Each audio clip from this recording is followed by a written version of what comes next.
welcome back to my channel, or welcome to my channel if you're new here. My name's Ashley and I hope that you're having a wonderful day, a wonderful week, and a wonderful life. So today I'm going to be talking about something that has affected me for like as long as I can remember. Part of the reason that I wanted to make this video was because I haven't really seen anybody talking about it. Granted, it is like a relatively new thing, but still I haven't really seen anybody talking about it, and I know that when I was younger, and even now, if I had seen people talking about it, it would have helped me a lot just to know that I am not the only one going through this. So I wanted to make this video to let people know who may be going through a similar thing that you are not alone. I also wanted to make this video to spread some information because, as I said, it's a relatively new thing. I don't really see it being talked about that much. So a lot of people don't really know about it, and there's a lot of like misconceptions about it.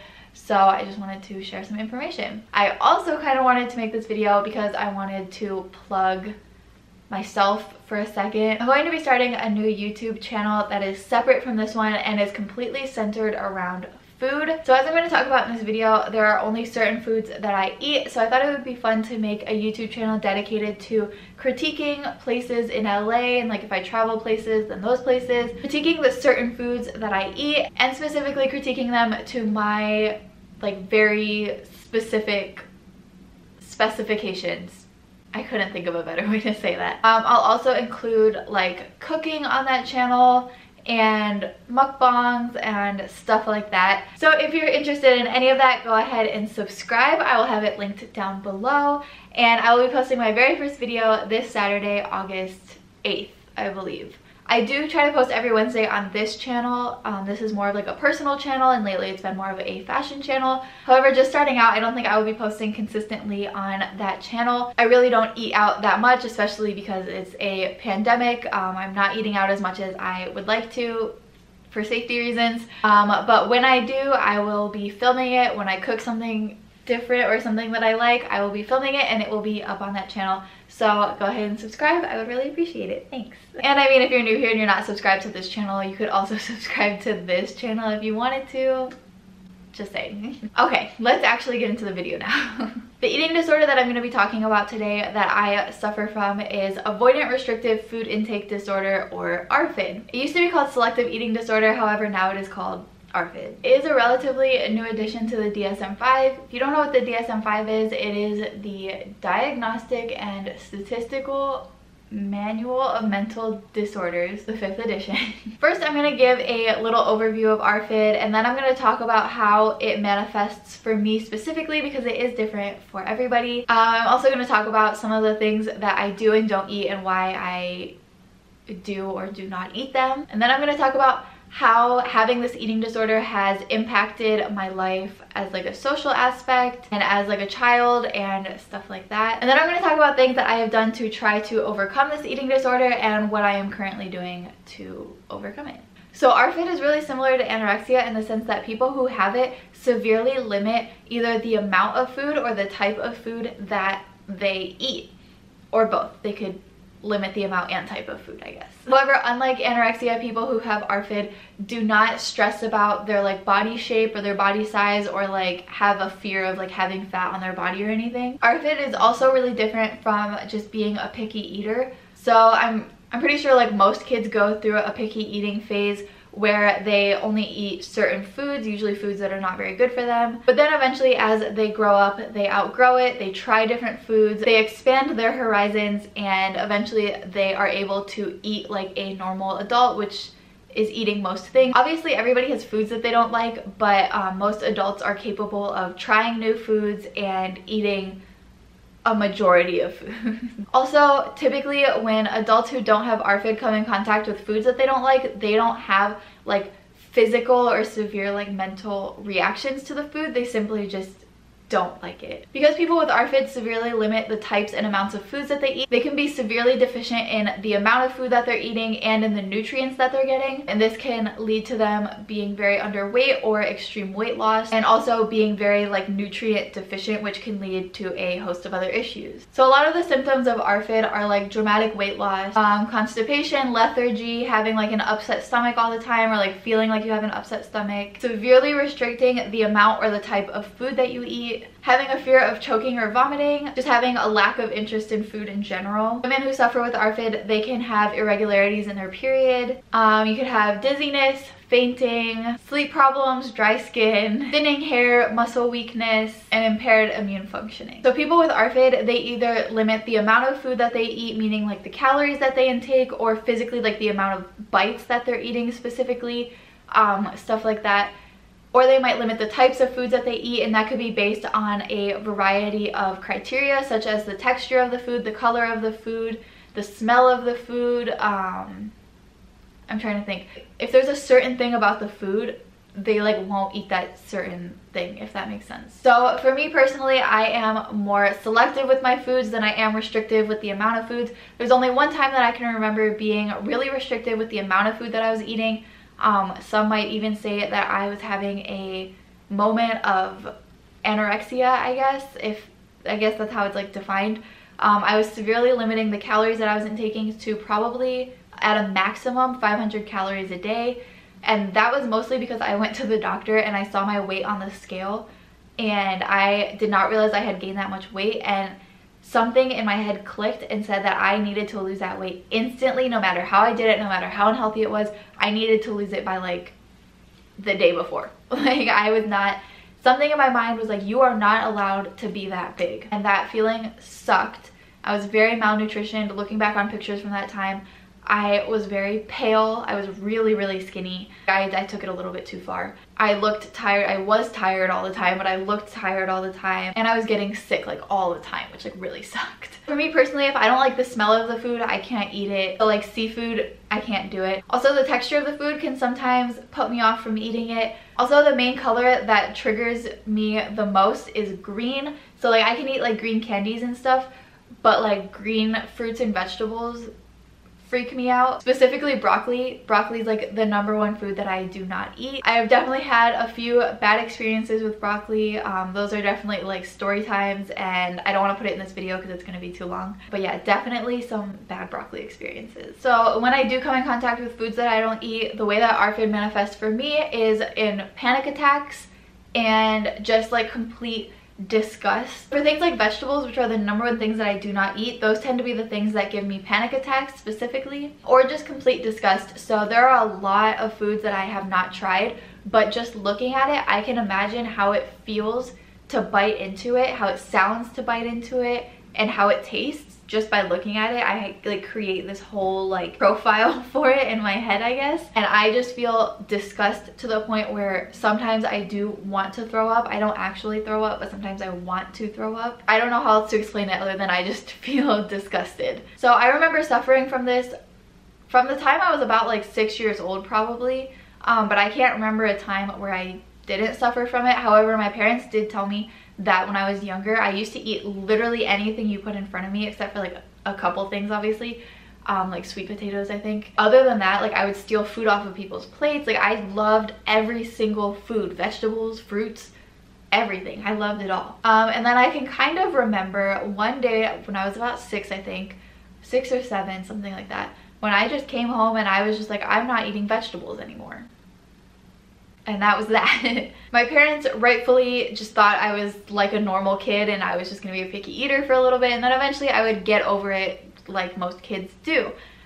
So this is not their fault at all. They didn't want to push me too hard to eat it because I was also a very like defiant kid, and I think they knew that that would make me not want to eat it more. So they just planned on letting it like play out. They would try here and there to get me to eat it obviously, but it was never forced. So it's definitely not their fault at all. I'm sure sometimes they do blame themselves for my inability to eat foods that are really good for me, but it's definitely not their fault at all. It's entirely like me and like a mental thing that I have going on that I can't figure out how to fix it. But because that's around the time that I stopped eating most things, that happens to be the like food group that I got stuck in, I guess. I don't know if that happens for everybody, but that happened with me. So I eat like a child, like a 7-year-old, like things that like kids like beg to eat, like I eat that. It's a very small list, so it's like grilled cheese and tomato soup, but I can only dip in the tomato soup. I can't like eat the tomato soup with a spoon. That's like so weird. Like pasta, pizza, so meats, chicken, steak. If I get something like tacos, like I have to have it with just the meat and the tortilla. There can't be any vegetables. I can't eat anything mixed with vegetables. So like I can't eat a hamburger because there's vegetables all up on that. And I also don't like ground beef. So, and then I eat things like pancakes, cereal, most cereal, anything that's like sugary or like carbs, like candies, desserts, stuff like that. That's all I eat pretty much.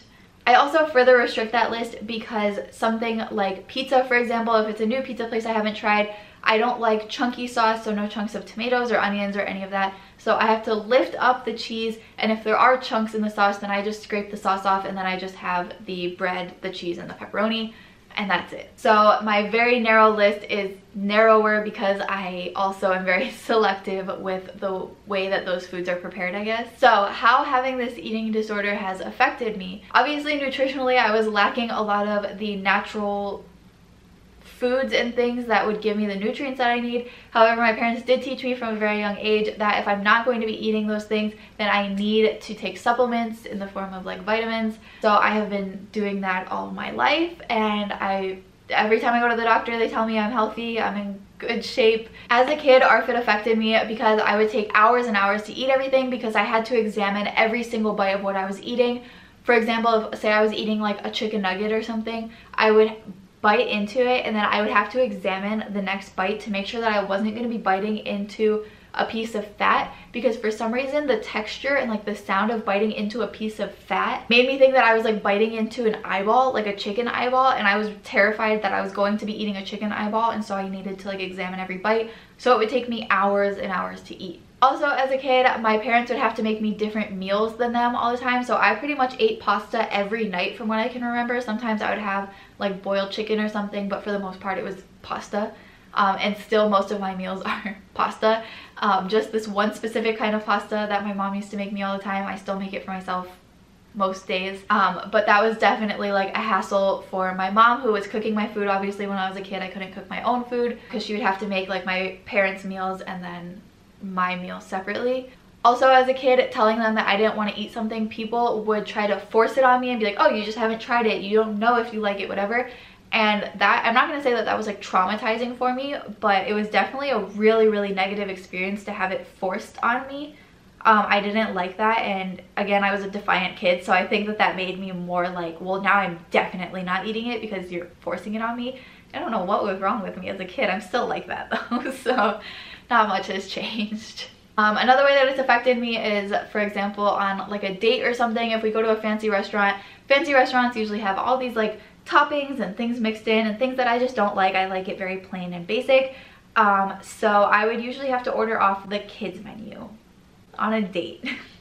Which is so embarrassing. Luckily, people that I dated were typically really understanding of it, but still pretty embarrassing. Socially, this has definitely impacted me because I just tend to avoid social situations where food is involved altogether. They're terrifying for me. I don't want to have to explain myself, especially if there's going to be a lot of people there. I don't want to have to explain it, like to disclose it. It feels embarrassing to have to disclose it to people all the time. But if I don't, if I was like, oh, I just don't eat it, then I feel rude. Like when I was in high school or something and I would sleep over a friend's house and their parents would make dinner or something, I would just have to say like, oh, I already ate. And then I would just like pick at snacks for the rest of the night or something. Even though like I probably didn't eat and like that small like treat was like my whole dinner. Or I would just have to say like, sorry, I don't eat that, which made me feel so rude and like so bad because I was so appreciative that they would even make me food at all. But like I physically could not eat it. Also, when I make new friends, obviously friends go out to eat and stuff, and so I have to explain that I can't eat certain things and like I have to disclose it to them.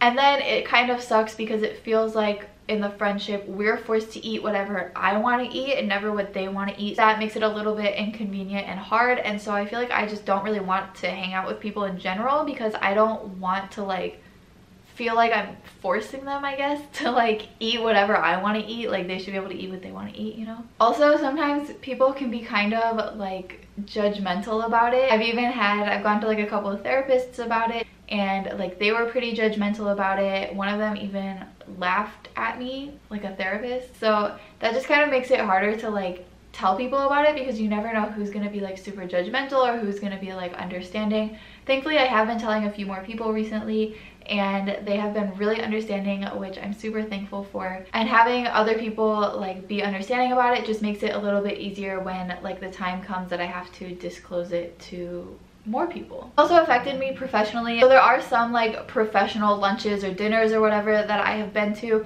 where the restaurant that we pick or the catering that's there, like I just don't eat anything. And in a professional setting, it's so awkward because like I said, everybody automatically just assumes like, oh, she's just a picky eater. But it's a little bit weird for an adult to be a picky eater. And I feel like for some reason it negatively like reflects on me in like a professional way. Like it just makes me seem like immature, like a kid who's a picky eater, because again, like it's not like socially acceptable for an adult to be a picky eater most of the time for some reason. So in those situations, normally I would just pick out like appetizers or the bread that's there or something like that. But if there's not any, then I won't eat anything, and it's really awkward to be the only one in any situation, but especially in a professional scenario, it's really awkward to be the only one not eating. So that's many of the ways that it's affected me. Some things that I've done to try to fix it: I've tried just getting over it like everybody suggests. I've tried just to eat the foods and I have those physical disgusted reactions, and no matter how hard I've tried, it doesn't really change. I also do have some motivations that will allow me to try a new food. I don't think it would allow me to eat foods that I already know I don't like, but foods that I haven't tried, there are some motivations that let me try those. I also tried hypnotherapy. I thought at hypnotherapy, like the hypnotist would just hypnotize me and then like snap her fingers and then something in my brain would like click and then I would be good to go. Like I could eat whatever. But that's not how it happened. Let me know down below if you want a story time of my hypnotherapy experience. So some things that I'm doing now to fix it, I'm still kind of coming off of the whole hypnotherapy thing, even though it was like a year ago. I'm still kind of coming off of it. But I'm kind of just going with the flow. And by that I mean I am not really trying anything new and not trying to eat any vegetables. I'm also taking like supplements and stuff, as I always have been, but I think the supplements I'm taking now are better than the ones I was taking before because I feel a lot healthier. So that's pretty much what I'm doing now. In the future, I think I would want to try going to a behavioral therapist. So I think that that is it. Hopefully this video isn't too long, but I wanted to share some information and share my experiences with ARFID. So if you have any questions, feel free to leave some comments down below and I can make another video answering them, or I can just answer them directly if there aren't that many of them. Also, let me know if you all want to hear some like story times. They were kind of traumatic but like kind of funny about me trying to eat like vegetables or like a new food or something. I have a few of those, so I can totally make videos about that if you all want. Give me a thumbs up if you learned something new in this video, and don't forget to go subscribe to my food channel if you want to. I would really appreciate it. So thank you all so much for watching. Thank you for listening. Hopefully you learned something new, or hopefully I let you know that you are not alone in how you're feeling and the experiences that you have. I feel like that's super important to let people know that they are not alone in those things. So hopefully I helped with that a little bit. I will see you all next week in my next video, or if you subscribe to my food channel, then I will see you on Saturday. So until then, I hope you stay safe and healthy and happy and all that good stuff, and I will see you then. Bye.